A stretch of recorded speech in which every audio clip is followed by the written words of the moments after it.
നിങ്ങൾക്കറിയോ സഅദ് ഇബ്നു മുആദ് എന്ന സഹാബി 30-ാമത്തെ വയസ്സിലാണ് ഇസ്ലാം സ്വീകരിച്ചത്. 5 കൊല്ലമാണ് പ്രിയപ്പെട്ടവരെ മുസ്ലിമായി ജീവിക്കാനുള്ള ആയുസ് കിട്ടിയുള്ളൂ. 5 കൊല്ലം. 5 കൊല്ലം കൊണ്ട് ചരിത്രം സൃഷ്ടിച്ചു സഅദ് ഇബ്നു മുആദ് റളിയല്ലാഹു അൻഹു. അല്ലാഹുവിന്റെ റസൂൽ സഹാബികളോട് പറയുന്നുണ്ട് അദ്ദേഹത്തിന്റെ മരണം 5 കൊല്ലം കൊണ്ട് അല്ലാഹുവിന്റെ റസൂലിന്റെ കൂടെ നിഴലുപോലെ നിന്ന് ഇബാദത്തിലും അതേപോലെ പ്രബോധനത്തിലും സജീവമായി നിന്ന സഅദ് ഇബ്നു മുആദിന്റെ മരണം അദ്ദേഹം പറയും അല്ലാഹുവിന്റെ റസൂൽ ഗംഭീരമായിരുന്നു. ഹാദല്ലദീ തഹറക ലഹുൽ അർശ് വഫുതിഹത് ലഹും അബ്വാബുസ് സമാ വശഹിദഹാ 70000 മിനൽ മലായിക. ഗംഭീര മരണം.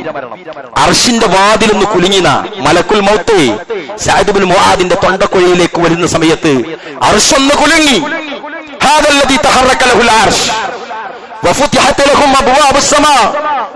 ആകാശത്തിന്റെ വാതിലുകളെല്ലാം മലർക്ക് തുറക്കപ്പെട്ടു. വശഹിദഹാ 70000 മിനൽ മലായിക.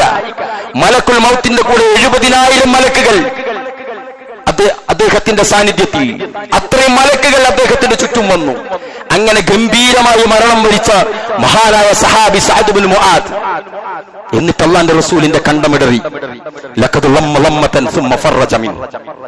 അല്ലാഹുവിന്റെ റസൂലിന്റെ ഈ സഹാബി ഖബറിൽ പ്രവാചകൻ പറയാണ് സഅദ് ഇബ്നു മുആദ് ഖബറിലേക്ക് എത്തിയപ്പോൾ ഖബറൊന്ന് ഞെരുക്കി.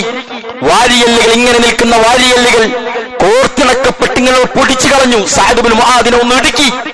റസൂലുള്ള ബേജാറോടെ സഹാബത്തിനോട് പറഞ്ഞു, പ്രിയപ്പെട്ടവരെ, ആരെങ്കിലും ഖബറിൽ നിന്ന് രക്ഷപ്പെടുമായിരുന്നെങ്കിൽ എന്റെ കൂട്ടുകാരൻ സഅദ് ഇബ്നു മുആദ് രക്ഷപ്പെടുമായിരുന്നു എന്ന്. 5 കൊല്ലം കൊണ്ട് ചരിത്രത്തിന്റെ താളുകളിൽ ശ്രദ്ധേയമായ പ്രബോധനം നടത്തിയ സഅദിനെ ഖബറിൽ അള്ളാഹു ഒന്ന് പിടിച്ച് ഞെരുക്കി.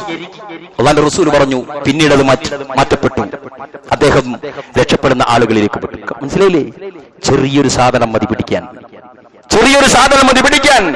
സഅദ് ഇബ്നു മുആദിനെ ഖബറിൽ ഞെരുക്കിയിട്ടുണ്ടെങ്കിൽ ഞാനും നിങ്ങളും എന്താക്കും പ്രിയപ്പെട്ടവരെ? എന്തുണ്ട് നമ്മുടെ കയ്യിൽ? എന്തുണ്ട് നമ്മുടെ കയ്യിൽ? അല്ലാഹുവിന്റെ റസൂൽ തിരുത്താനുള്ള ഏറ്റവും നല്ല ചരിത്രമാണ് ഞാൻ നിങ്ങളുടെ മുന്നിൽ വെച്ചത്.